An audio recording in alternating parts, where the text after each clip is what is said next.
This is an Irreverent podcast.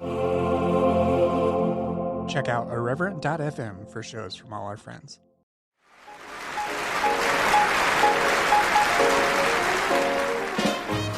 Hello and welcome back to Exvangelical. I'm your host, Blake Chastain. Today's episode features a conversation with Dr. Chris Stroop. Chris is a historian and a Provost postdoctoral scholar in the Humanities and Social Sciences at the University of South Florida, as well as the co-editor of the upcoming anthology, By the Rivers of Babylon. We discuss his experience with K-12 Christian education, how he wrestled with faith in college, his reporting on the conservative crackdown of students and faculty on Christian college campuses, as well as his recent adoption of the no religious affiliation or none moniker. It's a great conversation. Now, if you're enjoying the show, please rate and review the show on iTunes, and please tell people about the show as well. The term Exvangelical keeps popping up in conversation. Nicole Nordeman mentioned it in a recent NPR interview, and another recent BuzzFeed article references that as well. The more people know about the show, the broader and more inclusive this discussion can become. Also, if you've been enjoying the show, please consider supporting it through Patreon. Patreon is a service that allows you to support the creators you love directly through monthly donations. Our Patreon can be found at patreon.com/exvangelicalpod. Please consider making even a $1 per month donation. That would help immensely and ensure that I can continue to bring you stories just like Dr. Stroop's and others. Alright, let's get into it.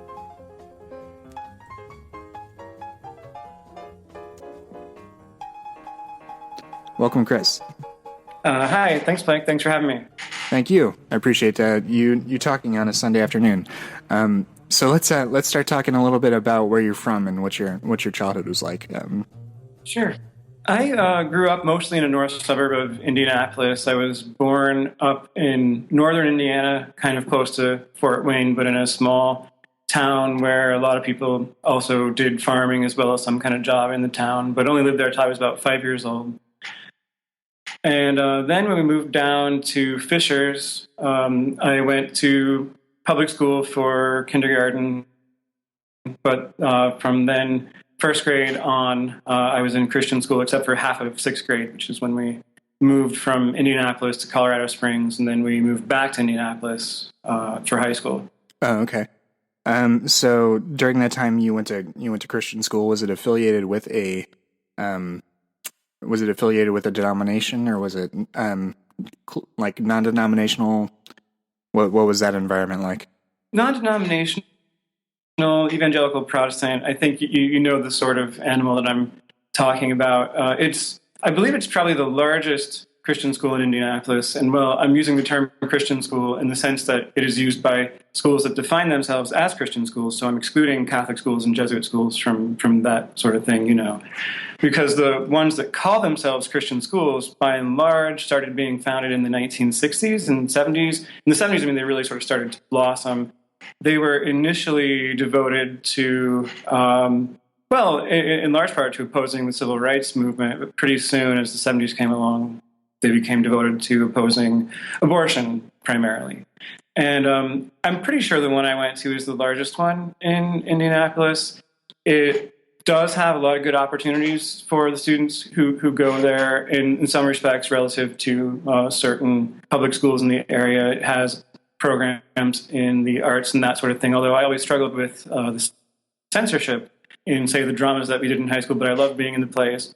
Though they'd have to edit out curse words and references. So you know what evangelicals do, so you can't show generally drinking or sexual innuendo, or all that stuff has to go for the most part. And things that are deeply entwined into things like Shakespeare and real life. So the school is K-12, and it advertises that it gets higher SAT scores and that sort of thing than the surrounding public schools. But it's very it's very strict in terms of indoctrinating you into inerrancy, the so-called biblical worldview, and all that sort of stuff. And so, as part of that, I know we're being a bit oblique about specifics in regards to the school. Did it have more of a Calvinist bent in regards to its teachings, or was it more Arminian in respects to its teachings?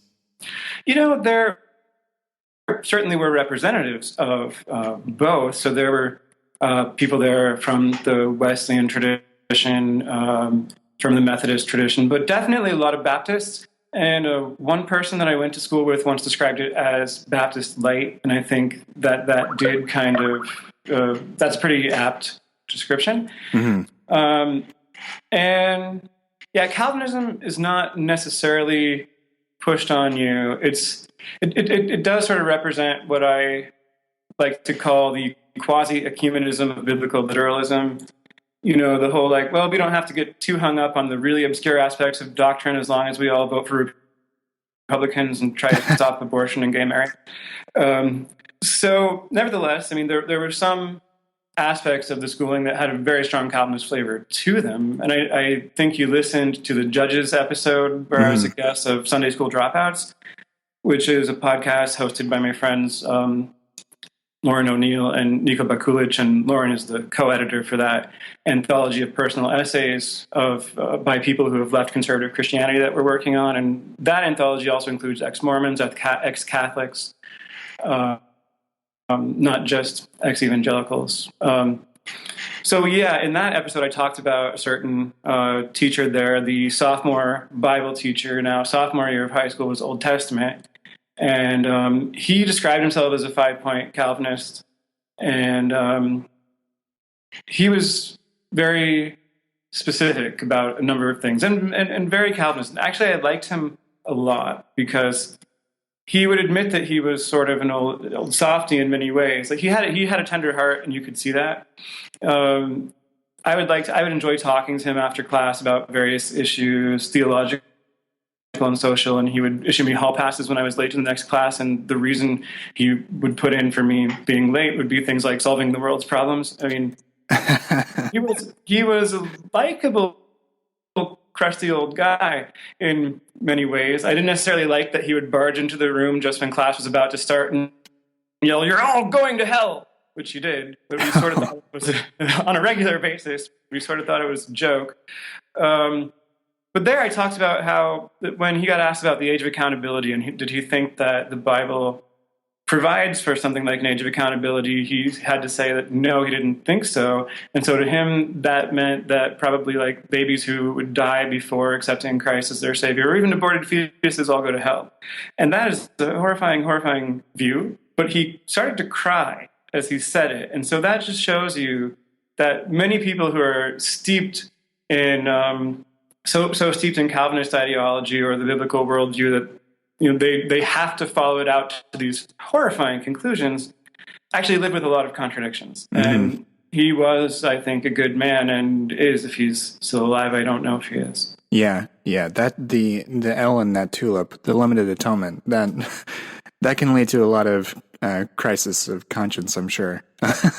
Well, there was a time in high school when I, was reading through the entire Bible for the first time for myself and having a lot of difficulties with that, which did lead to one particular episode of spiritual abuse it's important for me, and maybe I should talk about it.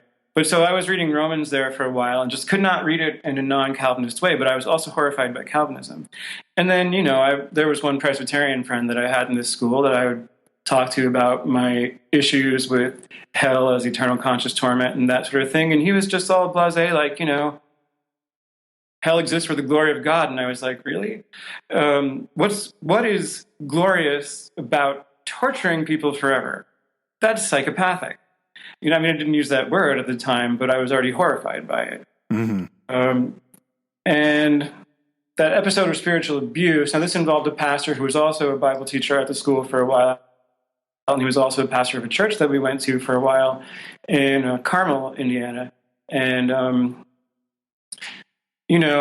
went to talk to him about the struggles I was having with biblical literalism and inerrancy. And he gave me an apologetics book.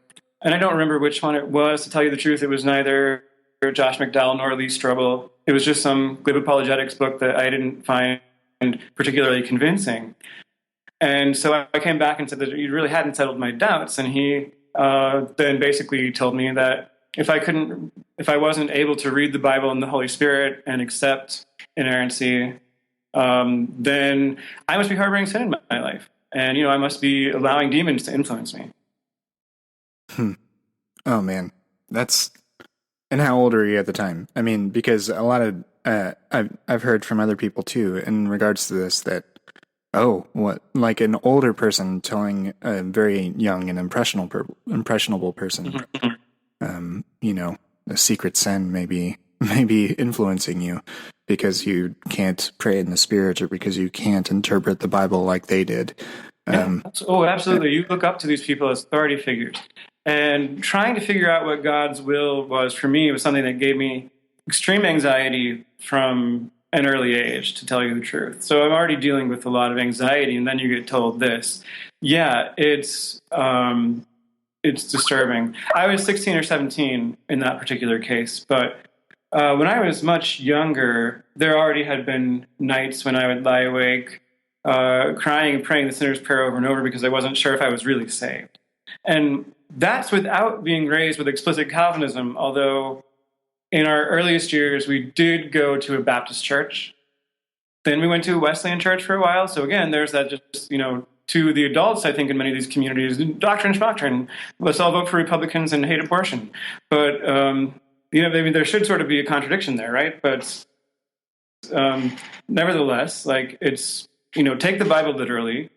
Some things are obscure, but definitely there's nothing obscure about, say, same-sex marriage or homosexuality or abortion. That stuff's all 100% clear. But predestination or free will, that might be obscure, and we can agree to disagree on that, which I think is totally backwards set of priorities. Well, not that I really think theological splitting hairs has much value either, honestly, anymore, to tell you. Yeah. In the more just abstract metaphysical sense of it.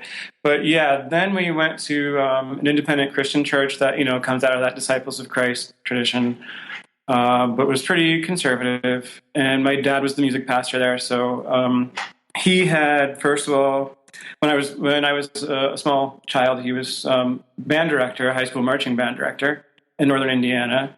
Then he was just kind of a freelance musician and sound engineer for a while. He wrote jingles, he did arrangements. He still does a lot of that studio work, and he has a home studio. And he got a master's degree in electronic music when that was a very new thing from Ball State University in the 1970s. And he's kept up with all technology. He's over 60 years old. He's better at technology than me, actually by far. So my dad's pretty cool. But he was the music pastor. And then we got a chance to... He got this phone call. And from a pastor at a church plant in Colorado Springs. And it was basically, it was a church that was meeting at a high school in Colorado Springs. But it was based on the megachurch model, particularly the Willow Creek model.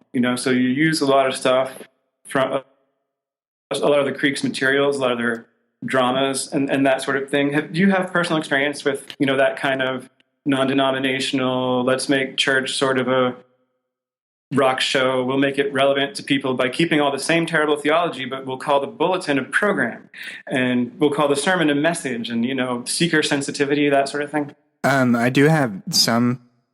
So the church that I grew up also in small town Indiana, and I grew up in Crawfordsville, and we went to a Methodist church there. And then once we moved to the suburbs of Chicago when I was in high school. And we went to another United Methodist church there, but it was kind of a booming church. It still wasn't like the largest. Like there were a couple of other mega churches around. They did have like a big worship band and the big puffy mics, cordless mics, and all that sort of thing. But not like crazy light shows or anything like that. I did attend a couple. There was another one that I think I don't know. It's definitely not affiliated with Willow Creek. It was a Calvary church, and I think that's its own like church network. So I attended that once or twice with some friends, and then after college, I lived in Nashville for a while, and I went to a couple of services down there. That was actually a period when I wasn't really going to church very often, but I don't have all that much. I was always kind of allergic to that sort of service. Personally, I grew up with like not as high church as like Episcopal. As an Episcopal service, but the Methodist church I grew up with did have a degree of call and response. Moments with the children in the middle where the children would then leave for a little while afterwards, that sort of thing, for like children's church. So that was kind of my background. And then like I went to Christian college in Indiana, and there was more of like the more raucous chapel services, required chapel service 3 times a week, and that was more than enough for me. And I usually skipped it. So you really good for you. Yeah. My school had chapel as well, and it could be a little bit more like that too. But I've seen typical United Methodist services because my maternal grandparents went to a United Methodist church with the children's part and all of that. Yeah, and I had an appreciation for that even early on. Because I was just, I was I don't know how to say this without it sounding pretentious. I don't know. I was like attuned to that or whatever, So I liked church. I liked spiritual questions and things like that at the time. I was that sort of introverted sort of kid. So I enjoyed that. But in regards to like the megachurch sort of stuff, like I'm in the Chicago area now. I'm not too far from Willow Creek, but I just have negative interest in it. Like not even zero, like negative interest in it. So I think that the biggest problem that I have with it. Now, let me say that I do have appreciation for liturgy. I think it's beautiful. I have some Catholic masses in my iTunes, like from the 16th century. I have some Orthodox Christian music in my iTunes. So I have an appreciation for that, and also for the whole order of it, the participation, the emphasis on the table. And I attended Episcopal services for a while, not like every week, but when I was in grad school at Stanford for some time, I was still kind of trying to figure out my identity. And at a certain point, I really had to face that I cannot possibly identify as evangelical anymore. And I started going to a very nice Episcopal church there for a while, St. Bede's, which I have nothing bad to say about it. It just, though, didn't feel like the most natural thing for me, really, to be going to church at all, even though I appreciate the liturgical service. So after I took my job after grad school in Moscow, where I lived for 3 years, from 2012 to 2015, I pretty much stopped going to church altogether, and I'm now willing to publicly identify as a nun, not an atheist, though, but as religiously unaffiliated, though on paper I'm probably still a member of the Episcopal Church because I did get confirmed in February of 2000. What year was that? 2012. Oddly enough, during the service, my car was broken into and my backpack was still away. Oh, no. But I was confirmed by the bishop, and it was kind of cool. And so I haven't been kicked out, but I don't go. Yeah. I kind of got sidetracked there, didn't I? So we were talking about liturgy and the megachurch thing. And I think that the megachurch thing may have certain potentialities and may speak to certain kinds of people. And I can see why my dad found it to be kind of exciting from the perspective of his creativity and the creative things that he wanted to do, at least initially. But I guess my biggest problem with it is that its edginess is a phony edginess, and that it really is just a repackaging and a rebranding of very inhumane theology. Yeah. Yeah, I think that it may speak to, and this is, I don't know, a millennial perspective, which, side note, that I've never really gone into. I hate the term millennial, but I guess we're stuck with it. But I'm 30, but my life experience has in some ways been more like that of a millennial than a Gen Xer, and I'm right on the cusp. Some people are even calling it a micro generation, people born like 1978 to 1982. So yeah. For what it's worth. Yeah, I'm 33. It cut out. What did you say? You're 31? 36. Oh, 36, yeah. So yeah, I'm somewhere near that too. But anyways, I think that perhaps like that whole sort of format of church may appeal to boomers or those born shortly after. I don't know whether it was just a rejection of traditional music because of the advent of rock and roll or whatever else. But I do think that and with the rise of grunge and everything else, there's probably definitely an aspect of doubting the authenticity of things too, for people our age and younger. But Yeah. but that sort of aspect of 90s music, which very much appeals to me, and I listen to a lot of 90s alternative, is kind of an answer to the utopianism of certain 60s rock and pop music, Yeah. That in the 60s, they believed in things, and we have a hard time believing in things. Yeah. Just the 70s and 80s were disillusioned, Yeah. I'm sure we could walk through the decades there. But yeah,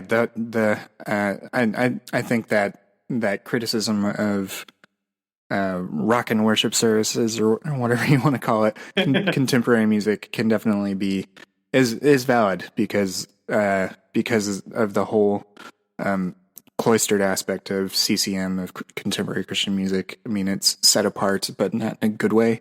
It's not set apart because of its wholesome theology. It's set apart because there's always a key change, because there's always a key change after the bridge, and then everything resolves happily. That's right. My grandfather would call them 7-11 songs. You say 7 words 11 times.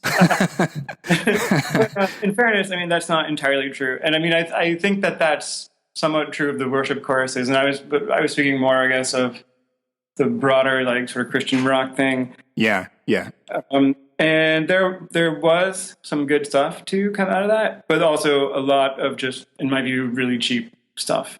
But it's all a part of how the evangelical subculture has isolated itself, built its own parallel institutions to the rest of American society. So in that sense, it's of a piece with Christian schools, like the ones that I attended from first grade on, with the exception of half of sixth grade, with evangelical colleges and universities, which I've actually written an article, a piece of investigative journalism about how right now they are experiencing a serious conservative crackdown.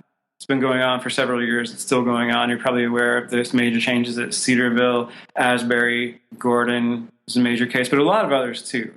Many of these colleges now are actually using potential new faculties, and staff's probably also, definitely faculty, I'm aware of that through my sources, their positions on same-sex marriage as a litmus test for whether they get hired.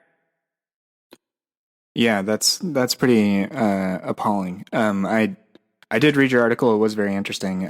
I did go to a Christian college. I went to public school K through 12, but I went to an evangelical college with the intent of eventually becoming a pastor. My path didn't go that way, largely because of a lot of the crises of faith that I experienced at that Christian college. But that does certainly ring true of my own experience. I was at my first full week of college. The first full week, our school would always start after Labor Day. So the first full week is when 9/11 happened, and then after that, this sort of conflation of religious conservatism and political conservatism began to merge in a much more public way. And I was in the social sciences department as well, which is something I've spoken about in other previous episodes, but it was absolutely formative for me because I came there with the intent of learning about the life of Christ and the example of that, and then seeing conservative politics propped up with very different sort of interpretation of Christianity than what I was discovering for myself. Yeah, and I might add that I often do feel like my criticism of evangelical subculture, of evangelical theology, that there's a certain sense in which it's internal Christian criticism, even though I consider myself unaffiliated now. And in fact, I just think that for my mental health, I can't be affiliated. I can't regularly attend church services of any kind. But yeah, and I was very interested in your experience. Actually, I read about it. I read your piece on feeling like a heretic when you voted for Democrats for the first time. Yeah. And I'm right there with you. Oh my God. So Yeah. I mean, that feeling I walked out of, it was 2004. I was registered to vote at home in Illinois, and I was in Indiana for school, and I drove back for a weekend, voted early. And I cannot tell you how heavy my heart was walking out of that voting booth. I didn't know. And then I came to find out that I had friends praying for me in school because they knew I was leaning towards a Democrat and everything, and I was one of the founding members of like the college Democrats. The college Republicans already existed, but the college Democrats, they had to fight tooth and nail to get them chartered at the school. Do they still exist there? I believe so. But the administration has taken, and my alma mater has also taken a more conservative turn, which I think is just absolutely unfortunate. I tried to plot a more sort of moderate path while I was at that school. I didn't necessarily want to be known as a liberal per se. I just wanted to allow there to be a conversation of ideas. And within your article about Christian colleges, it seems like that crackdown across multiple college campuses is not even allowing that. It's trading in the aspect of Christian debate or of public or educational debate for indoctrination instead. That is my sense, and that's also the sense of many people that I talked to for that article. Carl Giberson, who has years of experience in Christian education and knows lots of people in lots of different universities. The former Asbury faculty that I talked to, former Cedarville faculty. There have been purges, and I think that they're probably ongoing as well, although in many cases they might be nearly completed of the kinds of faculty who would in fact create spaces for real dialogue. I'm sure that some of them are still there holding on, but it's definitely getting harder in Christian schools to have any kind of dissenting opinion. Yeah, and that is again very unfortunate. And I know that when the time when you wrote this article, the Hawkins case in particular was still ongoing, but that has since closed, and it closed with her leaving the school. There was a follow-up article written for the New York Times Magazine recently by Ruth Graham, in which she explored this event further, largely around Wheaton's campus and around the fallout of those events and everything. But it is symptomatic and representative of this sort of lockdown. Yes, and what Valeria Hawkins is just so depressing. And she's a really inspiring figure. I mean, I have so much respect for her. And it was interesting to see at the end of that article, too, how she described now that after all this, she's going to therapy and that sort of thing, and she's willing to talk about that, which I think is very courageous. But also, it's just very sad. I mean, I think that this is probably true of many people who have left conservative Christianity, various forms of it. We wanted it to be better. We thought maybe it was better or becoming better. And I certainly have seen individual people mellow and moderate on certain things.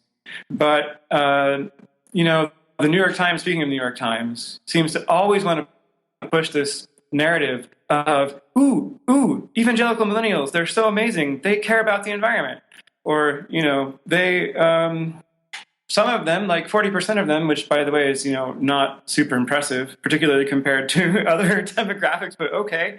Like some 40% of white evangelicals under 35 now are okay with same-sex marriage, though many of them would still, I'm sure, consider it unbiblical, right? But as long as it doesn't change how they vote, and it doesn't, we have zero evidence that this changes how they vote.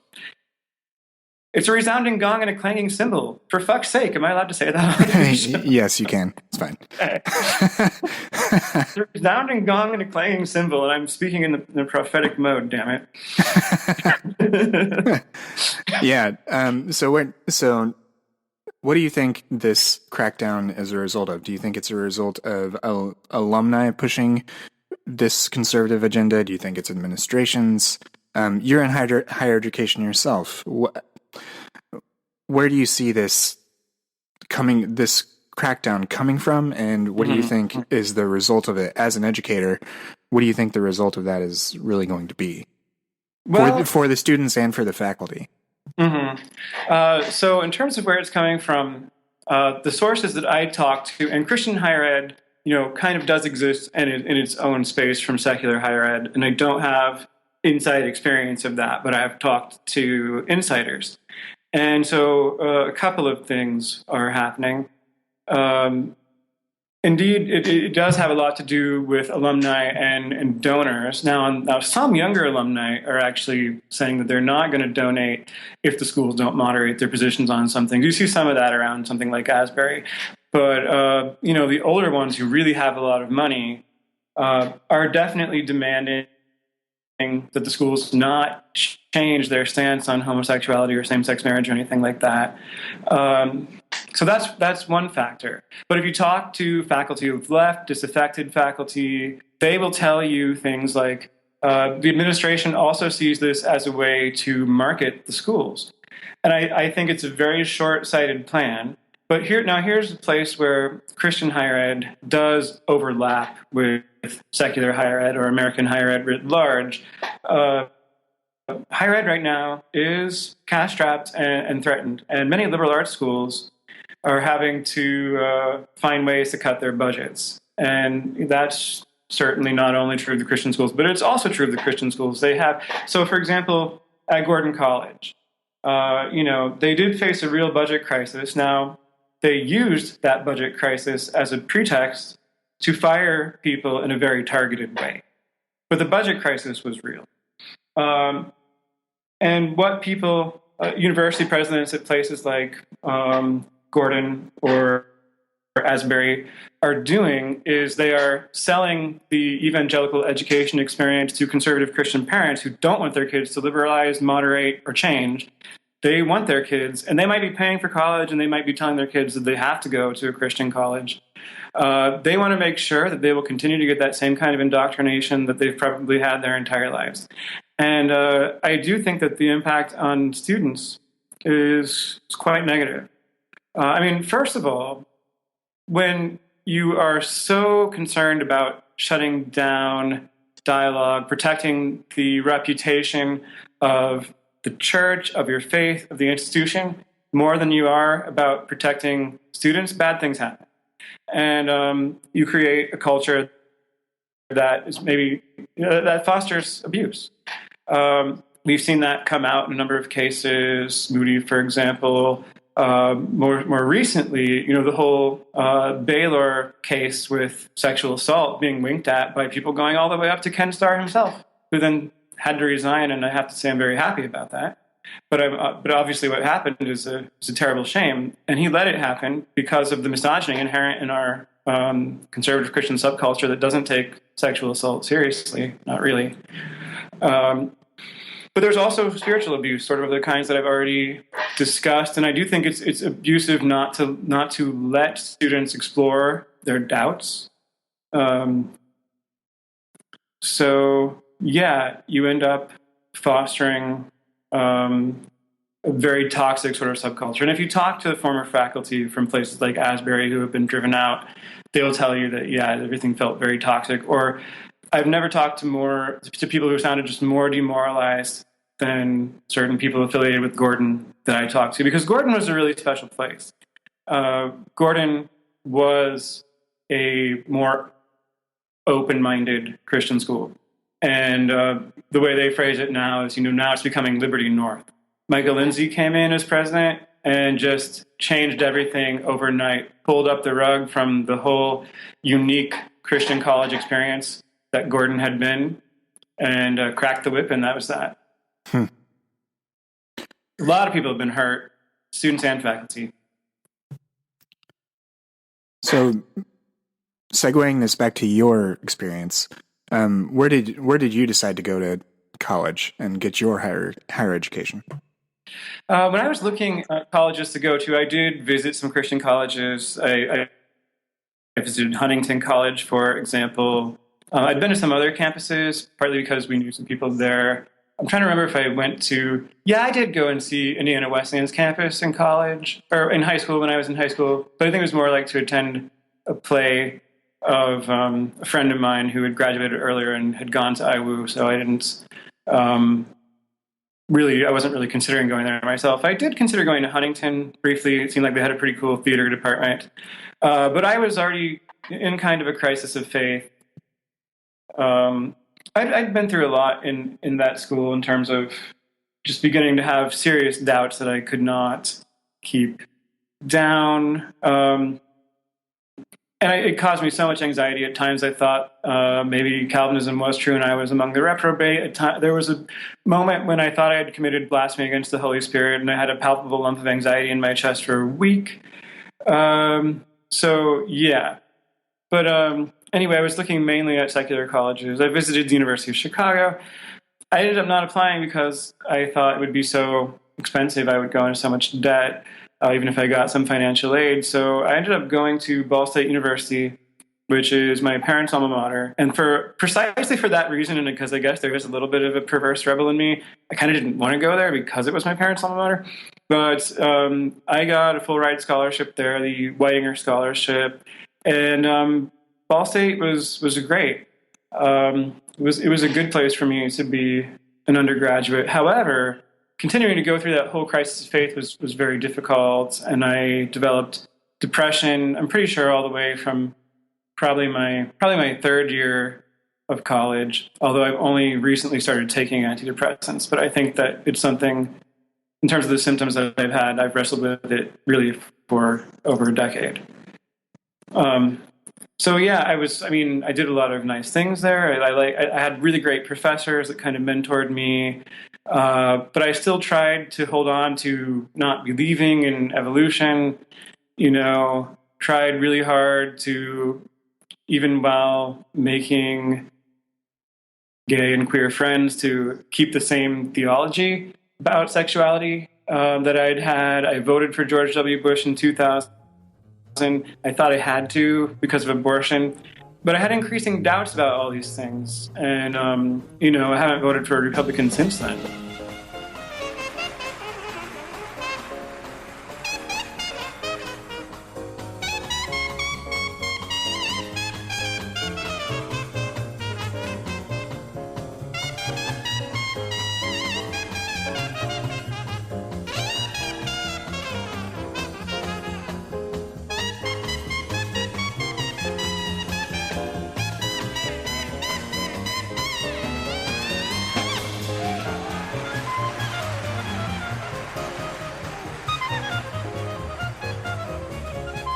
So as you were processing these doubts, did you find like-minded people that came from your sort of your particular evangelical background, or was it something that you were processing more in more of an isolation, sort of isolated away from other people? How did this whole process play out for you? That's been the hardest part. There were people that I respected and still do respect, old friends that are thoughtful people, and I really thought that some of them would have grown, and relatives would have grown more in a similar direction that I have, but I was always basically let down on that front. I did this very much alone. So where did that lead you as you were going through this? Did you find yourself at progressive churches, to use that term, or did you stop going or attending to church, or not? Did you disengage from things, or how did you process that part of your journey or your doubt? I have lived largely in my head for a very long time. I've always been an introvert. And when there's something about you that just absolutely cannot fit into the subculture that you grow up in, there's something about you that rejects your socialization, but you don't have any other socialization. That's what you do. You live in your head. So, yeah, disengaging, I kind of did. I mean, in college, I attended some intervarsity services and events for a while. I attended a church at Ball State called The Revolution, which now again I would call, one of the fake edgy churches. Church is a rock show, but same old incredibly inhumane theology. And then I basically disengaged. I didn't attend church much when I spent my junior year abroad, technically I had enough credits by my third year to already be considered a senior, but it was my third year, and I spent it partly in Gießen, Germany, and then the other part traveling around Europe a bit, including Russia, and then in Oxford. I did one term at Harris Manchester College, Oxford, but it started later, so I just spent some time traveling the continent before that, after the German semester. Over there, I would definitely say I was beginning to feel the symptoms of depression. I remember that I was on a train going somewhere. I don't remember exactly where. I don't remember exactly when. I could find the exact date, though, because it's in my journal, because this is what I remember. I remember writing in my journal about all of this. And this is going to sound trite and silly, but one of the lines I wrote was something to the effect of, I think I finally understand why John Lennon wanted to imagine there was no religion. Yeah, I can sympathize with that. I think that there is I don't know. I'm still, after all this time, I'm still trying to articulate this, but I think it boils down to sometimes I feel a religious impulse that I kind of wish I didn't have.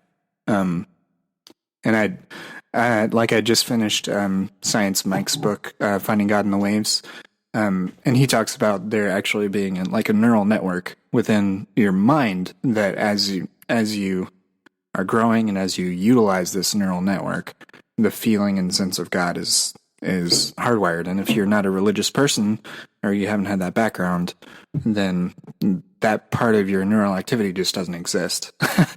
So it's a very interesting take on religion and the religious experience, but I can certainly sympathize with that with that desire. So yeah. So after that, I came back for my senior year. I had far less energy. Previously, I had been president of the German club. We revived a 20-year-old tradition. We performed a play in the original German that they hadn't done for 20 years. I mean, not 20-year-old tradition, but they hadn't done it in 20 years because they hadn't had enough sort of dedicated German students to do it. I was a double major in history and German. My first 2 years, I took overloads. I was on student honors council. I was historian of Alpha Mu Gamma, the foreign language honorary. I was involved in Phi Alpha Theta, the history honorary, and still taking 20-hour course loads and pulling it all off. And I came back from my year abroad, and I had far less energy. I did disengage more. I didn't attend services as much.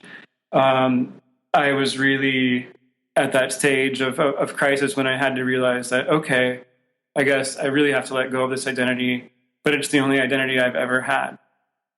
And, what replaces it? And that's a hard question, I think, that many of us have to wrestle with, and that in some ways I still wrestle with. And I wouldn't have articulated it this way at the time, but this is the way I would articulate it now. Is that, you have been socialized, programmed, indoctrinated in what scholars of fundamentalism call an enclave community. Many of us have been, whether that is through homeschool or Christian schooling. For many of us, your entire social world is almost nothing but Christian in this narrow sense of the term that evangelicals use. I mean, of course, as you know, they like to claim a monopoly on the term Christian. So they don't refer to themselves as evangelicals. Generally, they refer to themselves as Christians, and very much mean that nobody else is. Well, maybe not nobody else. They have softened it gets fuzzy. They have softened on that a little. Some of them now even think many Catholics are safe, but anyway. you don't know who you are. So you've gone through all that to program you into a mold that you can't fit into. And then you wake up to that and you think, who the hell am I? I don't even know. It's traumatic. And it's traumatic for your relatives too, when they say, I don't know who you are anymore, or things like that. And it's like, well, you never did, because you programmed me to be a way I can't be. Mm-hmm. You didn't want to let me be myself. You didn't want to give me the space to find out who I really am and what my calling really is. You gave me a very specific set of social programming, and it does not compute with my operating system. So of course we don't know who I am. I mean, maybe we have, some certain basic character traits are still in place. And I also think there are some ways in which I'll always be culturally Protestant. But you have a lot to unpack, a lot to break down, and then a lot to rebuild back up in terms of, again, it's kind of a trite sounding expression, but in terms of finding yourself. Yeah, and I think there's value in that language. P. Holmes can sometimes use it in his podcast, You Made It Weird, where he talks to people, and it's this process of constructing, deconstructing, and then reconstructing your worldview or your faith or whatever you might want to ascribe, however you might want to describe that experience. And for a lot of people, if you're conscious of this whole process, then it's very painful. It's absolutely very painful. For many people, it's dragged out. Have you ever looked at any of the work of Marlene Monell? No, I haven't. She's the psychologist who coined the term religious trauma syndrome. And she's been trying to get it accepted as an official diagnosis. But I absolutely think she's 100% right that there is a species of PTSD associated with leaving a religious community that you grew up in, or didn't necessarily grow up in, but just became very, very heavily personally invested in. It is for many, it's a traumatic experience. Apparently for some people, it's pretty easy to shed it somehow. Maybe it never went deep. Maybe it feels liberating. But for many of us, it's a long, drawn-out, painful process. And coming out on the other side, or, feeling like, okay, I'm on the other side now, but where am I? Doesn't immediately feel liberating. It just feels uncomfortable. And you suddenly are weird everywhere. You're neither fish nor fowl. You're weird to the community that you grew up in. But now that you know that you're from a weird and toxic subculture, you're also weird to everybody who's not from that subculture. And neither people who grew up with more benign forms of religion nor people who grew up without religion at all really understand this. Not intuitively, not viscerally. I mean, they have to listen to be able to understand it. Nor do the people in the communities that we come from understand it. They have sort of a powerful narrative structure already in place to explain our experience away for us. So we were never really saved to begin with. That's a popular one. We were dashing Demises or whatever. And yet, as Marlene Monell points out, and her website is definitely worth checking out, and her book, many people who end up with religious trauma syndrome are those who absolutely took their faith very, very seriously. So they tried really hard to do it, to believe, to be what they were supposed to be. And then that experience is just utterly dismissed by the people they come from, because now, you end up feeling like a traitor. And even if no one tells you a traitor, that's how you feel. If no one calls you a traitor, that is, that's how you feel. Yeah, I think you really nailed that. You do feel like a traitor. You feel weird everywhere. I like the way you phrase that. You feel just out of place. Even if you haven't necessarily told anyone, even if it's like your experience, you're just processing all of this on your own. You realize that your current thoughts don't match up with what you used to believe or what you were taught to believe. It's very, it's like vertigo, like it's disorienting. So for you, after you have this process, that leads to this idea that you write down in your journal about, understanding Lennon's point about imagining no religion. You continue into grad school, you continue for your master's and a PhD all throughout all of this. You mentioned that you do engage for a while through the Episcopal Church and everything. What's your process? Yeah, and I tried several churches in grad school, and they were pretty liberal and they were pretty good. I mean, I went to like an Elka church for a while as well. That was on campus. I just didn't integrate that deeply into the community, but I met some people in both cases that I really like and I really appreciate. But I think that also the healthy thing for me was just to disengage, at least for a while. I was really trying to keep up appearances, I'm sure, still in part for my family. I was dissimulating sometimes, and I really didn't know if I was doing that for them or if I was doing that for me. Am I trying to protect myself? Am I trying to protect my family? It's really hard to sort through all your motivations. At Stanford, I did get a little bit of therapy. You could get it as a grad student through the health center. And I think that was helpful. Sometimes I went to church. I even tried some evangelical churches, but by the end of grad school, I was pretty much done with it. I really tried to hold on. And at the same time, like, I came around to say, openly supporting a lot of things that would identify me as not agreeing with what is expected in the subculture that I grew up in. So, like, I started actively advocating for same-sex marriage, for example, and universal health care, a lot of other liberal positions. And sometimes I would be critical of Christian schools or whatever, and then my mom would get really hurt, which I understand, and she still teaches in one of them. And again, not everything about the school is bad, but just there are these negative aspects of the subculture that we have to face. I did have a lot of teachers in that school who really cared about me, though, and cultivated my talents. I mean, the fact that I can even write think pieces and do journalism, I certainly do owe to the English teachers in my Christian high school. I mean, and I had a good rapport with them. So I finally started doing things like that, and that's much more recent. It was not quite a year and a half ago that I first published my really big sort of "I'm not an evangelical anymore" sort of essay, and that didn't go over well, as you may imagine, with certain people. And I got accused of attacking everything we stand for and that sort of thing, because it's always all or nothing with them, as you know.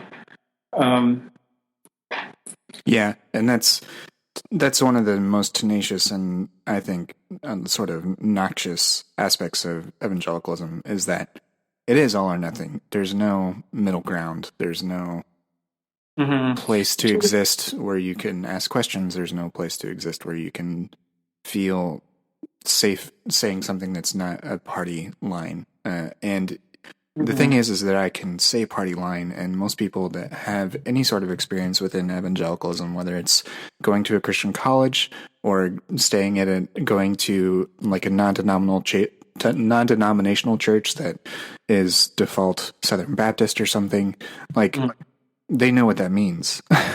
And that's the thing. There's something about the culture that is pervasive. And works its way into multiple facets of Christian life in America, regardless of whether sometimes even within. I was at a mainline church in high school, but the youth group was in many ways evangelical. It wasn't, it certainly wasn't some Unitarian church where they were talking about like sex ed. Like the things that I heard about on NPR, where I was floored. Like, and sex ed, guess what we got? We got, like Velcro half hearts being put together and then torn apart. And if you do that too much, the Velcro doesn't stick anymore. And we got coerced into signing purity pledges. That was at the middle school in Colorado Springs. So there's all these aspects of evangelical culture that there is a shorthand that we all know at this point. We also got told not to go near the underwear zone. Just want to say that phrase, the underwear zone, because it's hilarious.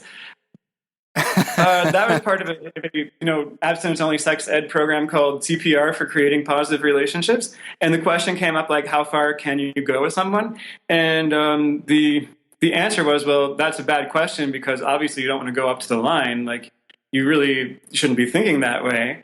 But definitely anything that's covered by underwear is, hands off. So stay away from the underwear zone.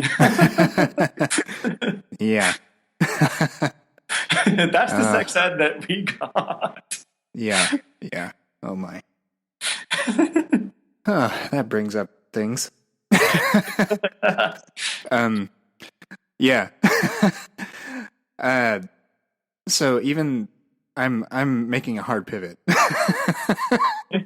That's okay. I'm sorry if I got us off topic, though. No. That's okay.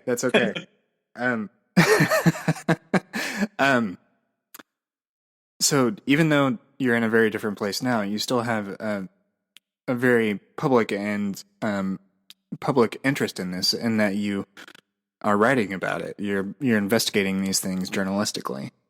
So you have a concern for people, both that people are aware and also for the people involved in these sorts of communities. Where, even though you don't personally identify like as that anymore, where does that sort of desire come from for you right now? It comes from a number of places. So I guess one place is that in order to find my way out of this and try to find my way to some sort of better place, I had to intellectualize it and study it and think about it in social context and historical context. And so it's not accidental that I became a historian of religious thought and religious ideology, even though that's been mostly in Russia in the early 20th century. I've also started looking at the connections. They are quite direct, the influence of these Russian Christian intellectuals that I wrote my dissertation about on the development of American anti-communism. So I've been unpacking all these sorts of things. Why did I study Russia in the first place? Because I went to Russia on short-term mission trips in 1999 and 2000. So the summer after I graduated from high school and then the summer after my first year of college, even though I was in the midst of a crisis of faith.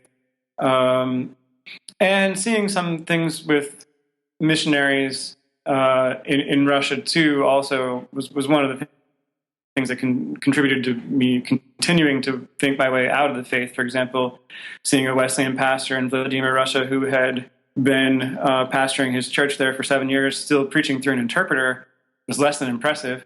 Or hearing a woman who was working with a missionary organization in Moscow who claimed that she spoke fluent Spanish, but God just called her to Russia. Isn't he funny that way? But I'm getting off the topic. So anyway, so personal history somehow is very important to me. I think part of that is because I do value family. I value the fact that my family values family. And my parents, my relatives, they tried very hard to give me the best upbringing that they could. And I think when they got caught up in a more toxic form of Christian conservatism in college through Campus Crusade, which, by the way, is a very radical, extremist, far-right Christian organization, though on the surface they don't cultivate that image, but they are. In fact, Campus Crusade has had its hand in a missionary program in Russia called the Co-Mission, which took place in the 90s, where different Christian organizations were involved in creating an ethics curriculum for Russian public schools. And they were selling it very, very differently. They were partnering with the Orthodox Church, but selling it very differently to them than they were selling it to their evangelical constituents back home. And it was basically boiled down to, you can't really be ethical unless you have a personal relationship with Jesus Christ. And also the anti-gay ideology. They were pushing that in Russian public schools. And Campus Crusade spearheaded that event. But anyway, my parents had conversion experiences through Campus Crusade in college. We're very involved with the campus house, have a lot of good friends from that. So from that evangelical Christian community at Ball State. And I think it's understandable in part as a reaction to the turbulence of the 60s, So I had to think about it in all these kinds of sociological and historical terms. In psychological terms, evangelicalism, conservative forms of Christianity and religion in general, fundamentalism in general, it's a misdirected, I think, response to trauma. It's an attempt to impose order in order to keep your demons at bay when you actually need to face them and work through certain things. And so it fosters cycles of trauma and abuse. In Lacanian terms, if I can go there, if that's not too out there for this podcast. Let's just preface it with a little explanation of what you mean there. Okay, so Jacques Lacan, right, was a French intellectual, and probably more people would be familiar with his ideas through Slavoj Žižek, the Slovenian pop philosopher known for, among other things, movies like The Pervert's Guide to Cinema and The Pervert's Guide to Ideology. Now, he's using the term pervert there in a very Lacanian way, and I'll explain that. So building on Freud, Lacan develops a very particular idea of perversion that goes well beyond just sex and sexuality. So according to Lacan, if you have a certain kind of anxiety, a certain kind of hang-up that you can't face, you will that's how you become perverted. You end up constructing a defensive fetish in order to protect yourself from that. So, it could be, for example, for evangelicals, unborn children, abortion. Unborn children are very much a defensive fetish. They might want to say things like, well, I think it would be nice to think more about taking care of the environment, but I just can never consider Democrats because of abortion.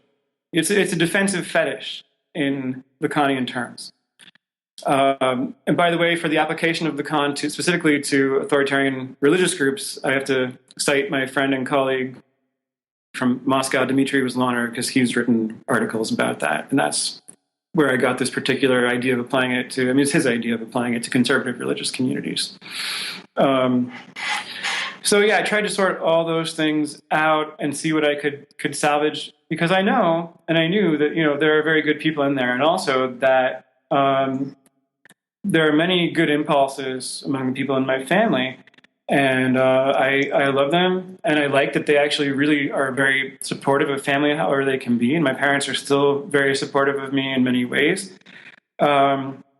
So, I couldn't just let it all go. I also felt that for myself, for my own mental health, I finally had to start talking about it. I finally had to start being honest and open about it. And that first article that I published on these sorts of things, I had published a couple things before about Christianity and politics, but nothing so personal. The one that I published in June 2015 that was given the headline, Anti-Gay Evangelicalism is the Norm, a Less Rosy Take on the Evangelical Tipping Point. That was the first time I'd written so personally. I wrote about my school. Everyone was really offended, but I think I partly did that out of the passive aggression that comes from the subculture we grew up in, where you're not allowed to have open conflicts, to force necessary conversations to happen. And that doesn't necessarily speak well of me, but now they're happening, and they are moving in a positive direction overall with many relatives. And that's definitely very, very true. And as far as things beginning to happen, that's something that we've talked off mic about this, of the very thoughts behind the things that you've published and this project here. It's very much about finding people that have processed things in a similar way, and giving voice to them, because there's something there that hasn't been voiced, hasn't been said out loud, and it's time that it has. So, So I'm definitely a kindred spirit in that regard. Just because there is certainly an exodus of people that has been happening for a while from evangelicalism or from religion in general. But one of the only ways that we can really process that is in public and by naming the things. And even if someone finds a home, a spiritual home, so to speak, within a more progressive strain, if you to couch it in more political terms, a more progressive strain of Christian thought or Christianity, then that's certainly an option. But giving voice to the sorts of communities that we've come from is also equally important, because it acknowledges the past and it gives us a way to process the things that we've all gone through. So, I mean, I'm definitely of a similar mind in regards to that. Have you ever read any bell hooks? No, I have not. She's an amazing African-American feminist scholar, and she's got this book called Talking Back, Thinking Feminist, Thinking Black. And it's really heady, it's really dense. It's not long, but it really makes you think.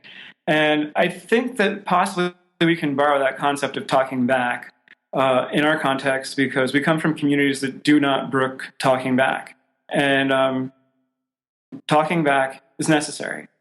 If we don't, as you say, name these things and talk about them, these issues, they just fester. And that destroys many people's lives. A lot of people, I think, are living in quiet desperation, or just kind of living quietly hypocritical lives. Other people maybe go along with everything and it more or less fits them, but they don't realize how much harm their views are doing to other people and their politics are doing to other people.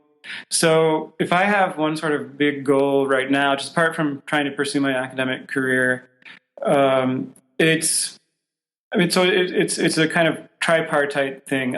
It all revolves around ex-evangelicals and former conservative Christians coming together and discussing our experiences in public in a way that will get people to listen. And I think there's sort of three, as I said, prongs that maybe could come out of that ideally. So one is that we help each other heal, because there's a lot of healing to do, and it's terrible to feel like you're alone. And I think a lot of us who go through it for a long time do feel like we're alone. So if anybody out there needs to hear this, you're not alone.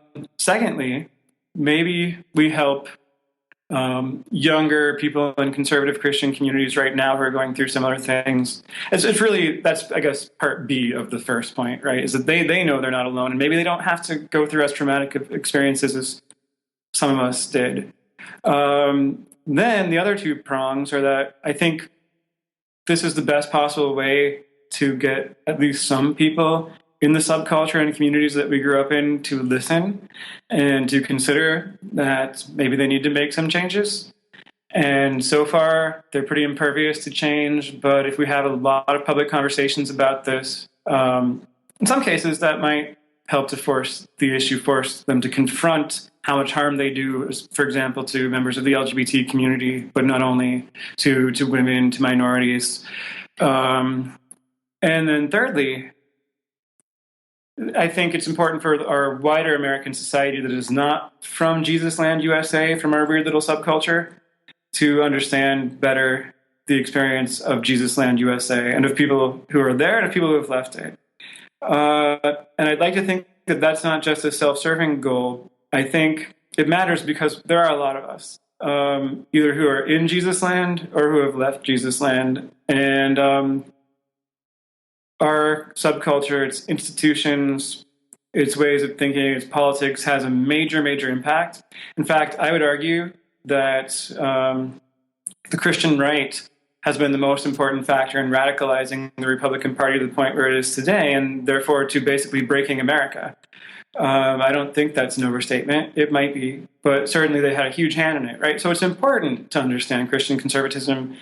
And again, people who didn't grow up with it often just find it utterly baffling. So I think all those 3 points are very important things. And I'm really interested, I'm going to say this to you, Blake, I want to say this also to anybody who's listening, in finding ways to work together, to have these conversations, to tell our stories, to share our stories, and to pursue these goals.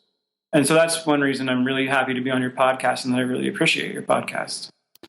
Yeah, and I'm happy to do those things too, and I'm happy to contribute in this way and in other ways in the future because of those very reasons. And I very much agree with your points around the political aspects of things.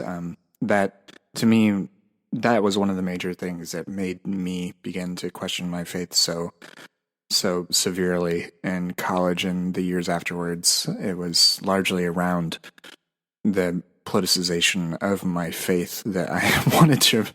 I did not want that to be the default for me. And I totally agree with that assessment. I really like that three-prong approach. I think there's a lot to that there, and it is very interesting to see this divide between the people that have been inside this culture and have either left or not, and then the people that just don't even know it exists. I think it's really interesting to listen to some episodes of shows like Sunday School Dropouts, where they're engaging with the actual biblical text, and they have guests on that have a lot of varied experience with religion, and like some of them just don't have the frame of reference that the people in Jesusland have, and it's very interesting to see their take on it, because it's so different. I mean, you can appreciate their perspective when you're out of Jesusland and you're kind of in the regular cultural milieu, but the insular perspective on that text and that sort of thing is so I can slip back into it. It's like putting on it's like putting on a jacket. I can remember it, I can remember what it's like. And I think for me, I understand Christianese, but I don't speak it fluently anymore. The only part of it I speak fluently is prophetic rebuke, because our community needs that. Yeah, there you go. That's very true. But I feel very awkward using certain Jesuslandy terms, if you know what I mean. Yeah. Oh, yeah. Absolutely. But it can come back to you, which is interesting. Another one of the ways that you are exploring this is also through the anthology that you're putting together right now. Can you talk a little bit about that and what your goals are with that anthology? Yeah, I'm very excited about it. We are currently Lauren O'Neill and I, and again, she's a co-host of the podcast Sunday School Dropouts, which I'm glad that you like it too. I also find it interesting for some of the same reasons that you do.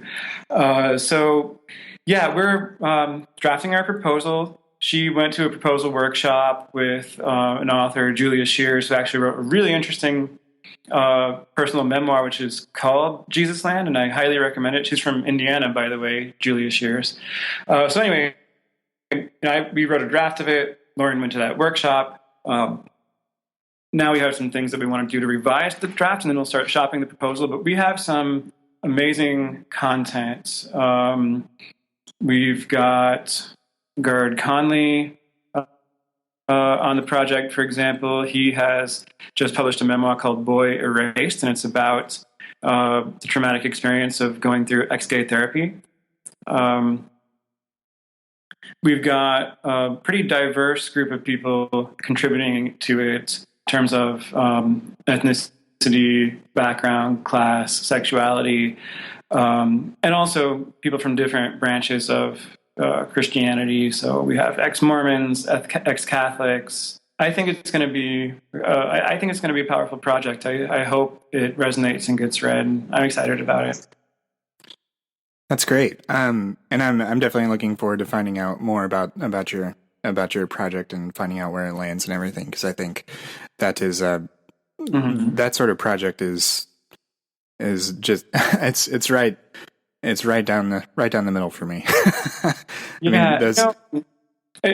also bring to light a lot the experience of dealing with various kinds of abuse in conservative Christian communities, and I think there is a place for projects like yours that take into account the experiences of people who landed in a more moderate or progressive version of Christianity, and we don't place the emphasis on that. I think we also need projects where we're highlighting the voices of people who have just left it behind because they had to. And we have some amazing stories in there. One of the things about Julia Shears, by the way, is that she was sent to a very abusive reform school in the Caribbean. It was run by a Christian so-called ministry. And one of the other survivors of that Caribbean Christian reform school, Deirdre Sugiuchi, is also contributing to our volume, writing about parental abuse in a conservative Christian context. She's amazing. Everyone should definitely read her work as well. So, yeah, it's. I think there are different kinds of coalitions to be built, different kinds of spaces to be constructed for telling these stories, and we're focusing on those who are just driven all the way out, with maybe a couple of exceptions. Mm-hmm. Oh, and Frank Schaeffer has agreed to write it forward. Oh, wow, that's great. Well, where can people find you online to talk with you more or find your writing? I've written a lot of pieces for Religion Dispatches. That's the outlet where I've published the most. So if you go to Religion Dispatches, which is a very good online magazine of religion from a variety of confessional and non-confessional perspectives, mostly liberal commentary journalism, you can search for me there and find me. I've written for a few other outlets as well. I've got one co-authored piece in the Chronicle of Higher Education. I wrote something that also has to do with higher ed, if that's an interest of yours, for Russia Beyond the Headlines. And I'm on Twitter, and I'm increasingly active on Twitter. And Twitter has been a great place for me to make connections with people who are wanting to advance these same kinds of goals. And I'm so glad that I've started to find people, and they started to find me, including you. You know, we connected on Twitter, which I really appreciate. Thank you for finding me. So you can find me on Twitter at C_Stroop, C_STROOP. And I would definitely love to communicate with other ex-evangelicals on Twitter, because to me that's very healing. I'd love to be able to do more kind of personal and face-to-face things as well. And I do know a handful of people in the Tampa Bay area who are ex-evangelicals, but I don't get to see them all that often. I don't have a support group or anything. I'm hoping maybe someday those kinds of projects can happen. But in the meantime, Twitter is great. Yeah. Twitter is definitely something that I'm trying to engage even more in these sorts of particular conversations on Twitter, because it's a public forum, and I think that allows for more interesting conversation and less insular conversation than the sorts of private networks we create on Facebook. It allows for something really interesting and unique. But I'm a big Twitter advocate, so I can talk about that forever. I hope you enjoyed my conversation with Dr. Stroop. You can find me on Twitter at brchastain, and please keep the conversation going on Twitter and Instagram by following the show on those platforms at exvangelicalpod. You can also like the show on Facebook at facebook.com/exvangelicalpod. The hashtag for this episode is #WeirdEverywhere. You can find the show notes and essays on exvangelicalpodcast.com. Have a great week. Just one more day until this election is behind us. Amen.